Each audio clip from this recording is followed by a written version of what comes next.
অন্যতম সহজ এক রান্না হলো ইলিশ মাছ ভাজি। লবণ, মরিচ এবং হলুদ মেখে ভেজে নিলেই হলো। তার চেয়ে বরং পদ্মার ইলিশ কেন সবচেয়ে সুস্বাদু সেটা নিয়ে কথা বলি।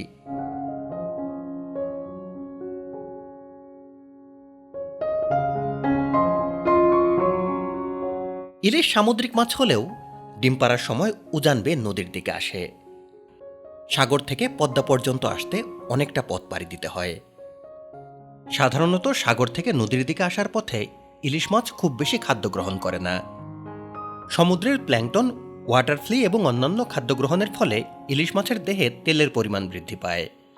কিন্তু সাগর থেকে মিঠা পানিতে যাত্রার সময়টায় ইলিশ মাছের শরীরে জমে থাকা স্যাচুরেটেড ফ্যাট ভাঙতে থাকে। তৈরি হয় পলিআনস্যাচুরেটেড ফ্যাটি অ্যাসিড, যাকে সংক্ষেপে বলে পোফা। মৎস্যবিজ্ঞানীদের মতে ইলিশ মাছের স্বাদের মূল কারণ এই পোফা। পদ্মা পর্যন্ত এই দীর্ঘযাত্রায় ইলিশ মাছের শরীর থেকে লবণাক্ততা কমে, মাছের দেহে প্রাকৃতিক তেলের পরিমাণ বৃদ্ধি পায়। যে ইলিশ মাছ মিঠা পানিতে যত বেশি সময় অবস্থান করবে তার স্বাদ তত বাড়বে।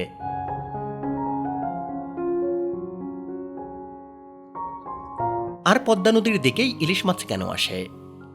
কারণ পদ্মায় ডায়াটম নামের এক ধরনের শৈবাল জন্মায়, যা ইলিশের প্রিয় খাদ্য।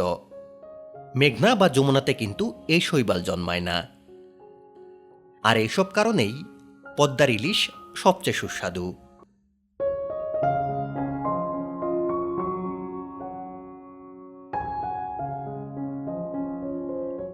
বিশ্বের 11টি দেশে ইলিশ ধরা পড়লেও বাংলাদেশ এই ক্ষেত্রে রয়েছে সবার উপরে। বাংলাদেশের ইলিশের যোগান বিশ্বের ৮৬%-এরও বেশি। অন্যদিকে ভারত থেকে আসে মাত্র 10%। তাছাড়া বাংলাদেশে উৎপাদিত ইলিশ জিআই পণ্য হিসেবে বিশ্বে সুনাম অর্জন করেছে।